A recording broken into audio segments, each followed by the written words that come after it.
tous. Permettez-moi, dans un premier temps, de saluer la présence de Michel Dagbert, président du conseil départemental, qui nous fait l'honneur d'être avec nous.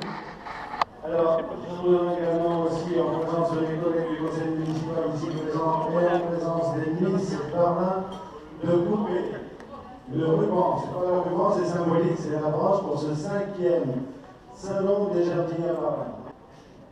C'est parti. Alors, d'habitude, la tradition veut qu'on laisse un petit bout. Alors, monsieur le maire. Merci, monsieur le président. Jacqueline, ces demoiselles qui nous l'ont. Voilà, monsieur le président, il ne reste plus qu'à vous transmettre la parole. Et puis, après, on va ouvrir le salon des jardiniers. Merci beaucoup, bonjour à tout le monde. Alors, très difficile de parler après M. Gérard Payard et M. Michel Dagbert. C'est toujours une situation très délicate. Je voulais toujours passer le premier, mais c'est impossible. Ils ont tout dit. C'est extrêmement sincère, un discours extrêmement puissant. Vous avez pas imaginer tout le travail qui se passe derrière ce que vous avez aujourd'hui. On fait vraiment le maximum pour vous accueillir et que le monde puisse venir. Voilà, je vous souhaite une excellente fête, un très beau soleil, un bon amusement et que du plaisir. Et à tout à l'heure. Merci.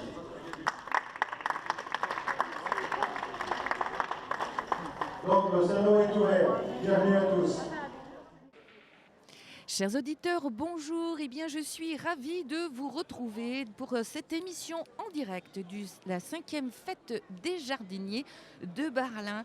C'est une fête organisée par Jardin du Nord, la mairie de Barlin, le concours du conseil général. Et j'ai le plaisir d'accueillir près de moi donc monsieur Michel Dagbert, président donc de la région, monsieur Payard, qui est le maire de Barlin. Et puis, bien sûr, monsieur Lagarde, qui est l'adjoint à l'environnement. Monsieur Dagbert, bonjour. Bonjour à vos auditeurs. Alors, dites-moi, Barlin, pour vous, c'est quand même quelque chose d'important puisque vous étiez maire de Barlin et que vous êtes quand même l'instigateur de cet événement. Oui, absolument. On ne passe pas 33 années au sein d'un conseil municipal et évoluer vers d'autres fonctions en oubliant un investissement aussi long. Alors c'est vrai que l'aventure de cette fête des jardiniers a démarré alors que vous étiez encore maire de Barlin. Un jour, donc Philippe Béclaviac est venu vous voir avec un dossier. Et que s'est-il donc passé? Qu'est-ce qui vous a séduit dans ce projet? Écoutez, je pense comme beaucoup de manifestations qui ont cours dans le département, elles sont souvent le fruit de rencontres et en l'occurrence celle que vous venez de rappeler, la rencontre d'un militant associatif fortement investi sur cette thématique, Philippe Béclaviac, avec son association Jardin du Nord, qui est venu avec un projet, mais un projet qui avait une originalité de ne pas faire une foire commerciale de plus, mais bien un temps d'échange où on échange des pratiques, des savoir-faire, et puis bien sûr permettre aussi quelques ventes de producteurs locaux, mais ne pas transformer ce salon en foire commerciale. Et c'est ce qui m'a séduit. Tout à fait. On sait que pour vous, l'humain est quelque chose de très important. En tant que président du conseil départemental du Pas-de-Calais, vous mettez en avant toujours cette relation humaine. Donc le tissu associatif qui est développé aujourd'hui et qui est basé, comme vous le rappeliez, non sur le commerce, mais sur le rapport à l'échange humain, c'est quelque chose donc très important. En plus, ça défend la nature et c'est quelque chose qui vous tient également à cœur.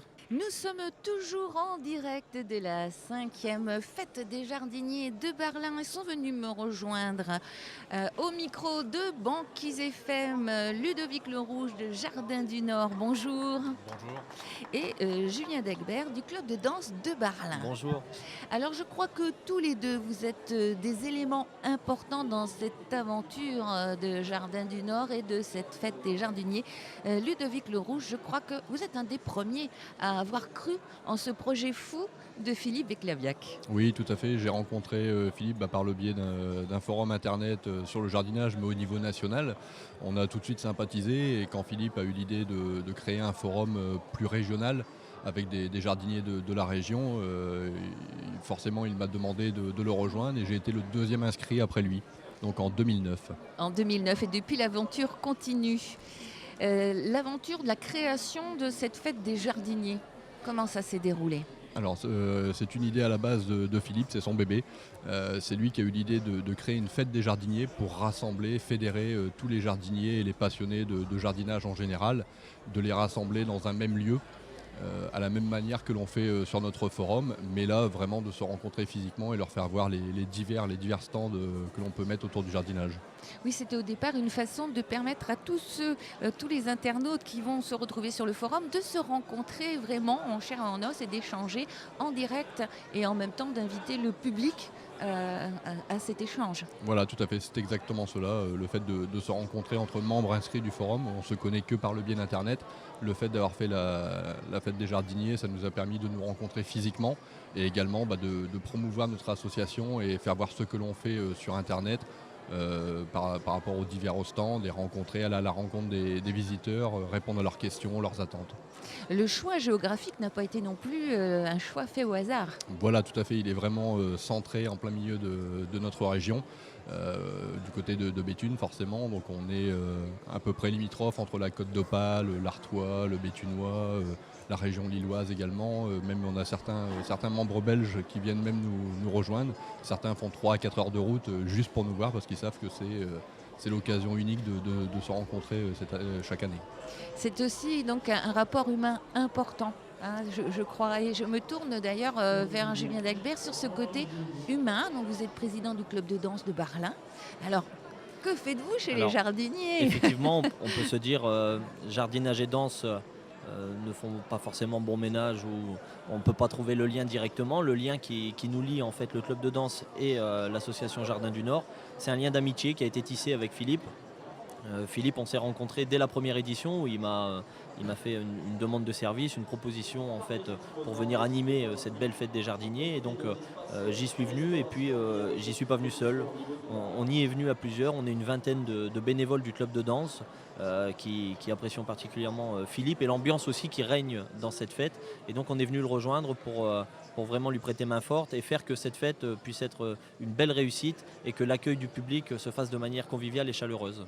Alors je peux rassurer nos auditeurs, ils peuvent venir nous rejoindre, le constater par eux-mêmes. Ici, l'ambiance est extraordinaire, les gens sont souriants, détendus, c'est très très appréciable. Alors il faut savoir que ce sont au moins une 50aine de bénévoles qui permettent la réalisation donc, de cette fête, sans oublier bien évidemment la mise à disposition du personnel de la municipalité qui permet la réalisation d'un événement comme celui-là qui amène 3500 personnes. C'est ça, tout à fait. L'objectif en fait de Philippe, c'est de compter sur les bénévoles du milieu associatif local en renfort des bénévoles de son association, et donc le partenariat qui est créé fait que des bénévoles, comme vous le dites, une 50aine de bénévoles s'activent et en cuisine pour proposer une restauration avec des produits du terroir et de belles découvertes, et puis également s'activent pour animer les ateliers enfants, puisqu'on a des ateliers gratuits pour les enfants, divers jeux concours aussi qui nous permettent d'offrir les lots donnés généreusement par les exposants, et donc c'est vrai que gravite autour de ça quand même pas mal de monde qui font que cette fête est une réussite. Oui, il faut dire aussi que tout le monde se mobilise, chacun va à son tour faire une conférence d'information dans le domaine qui lui est de prédilection. Il y a les animations, de nombreux lots à gagner. Comme le rappelait monsieur Michel Dagbert tout à l'heure, ce n'est pas une foire, ce n'est pas une brocante, c'est vraiment un forum. On n'est pas là pour faire de l'argent, on est là pour échanger des idées, pour créer un tissu de connaissances et un tissu relationnel humain. Tout à fait, comme je le disais tout à l'heure, c'est vraiment le fait de faire voir tous les aspects liés au jardinage, que ce soit tant au niveau des plantes, des massifs, les rosiers, le potager, la cuisine, des vrais légumes du terroir, des bons légumes. Ça permet vraiment c'est plus un aspect de faire voir ce que l'on peut faire avec les plantes, les légumes, que vraiment être là pour vendre quelque chose. D'ailleurs, la majorité de nos exposants sont là essentiellement pour présenter leur réalisation et également répondre aux diverses questions que l'on peut se poser soi-même dans son jardin. C'est vrai qu'on découvre certains oignons que l'on va pouvoir planter parce que grâce à eux, il n'y aura plus de taupes dans le jardin. Tout à fait, oui, il y a des choses oignons, un petit peu, donc on n'a plus besoin de mettre de fil de fer ou de produits toxiques dans la terre. Il surtout suffit ça. Voilà, il suffit de planter certains éléments naturels et on va aussi faire des ateliers pour préserver les coccinelles, pour préserver, faire un mangeoire pour les oiseaux. On apprend tout ça aux enfants. Aujourd'hui, on fait également des bouquets de fleurs, des compositions florales avec des choses qu'on va glaner dans la nature. Léa viendra nous en parler tout à l'heure. Donc vraiment, c'est une rencontre de savoir-faire. Tout à fait, oui. Et comme vous le rappeliez, au niveau des ateliers enfants, le but c'est de faire voir aux enfants que voilà, il faut préserver notre nature, notre terre.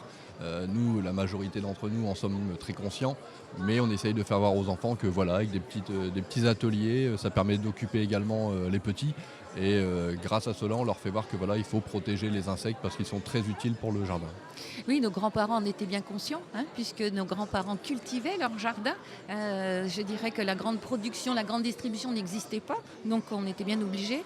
Il y a une génération qui l'a oublié, je pense. Et puis aujourd'hui, il y a un retour, aux valeurs sûres. Je pense qu'il y a une réappropriation tout à fait du jardinage et de la manière de faire vivre son jardin. Et nous, on le découvre, on n'est pas forcément connaisseurs, on vient d'une association, comme je vous le disais, qui est un peu éloignée de ce champ d'activité. Et ici, on prend beaucoup de plaisir aussi à découvrir et à échanger avec les exposants. C'est en particulier la mission qui m'est confiée de présenter les exposants sur ce salon. Et donc, j'y ai appris depuis 5 ans pas mal de choses. Et c'est vrai que ça donne envie aussi de prendre un peu de temps et de cultiver et d'apprécier les choses du jardin. Tout à fait. Sachez donc que grâce à Philippe Béclaviac de Jardin du Nord, nous avons tous les jours une rubrique sur nos ondes de Banquise FM avec les conseils du jardinier que nous avons donc réussi à mettre en place avec Jardin du Nord.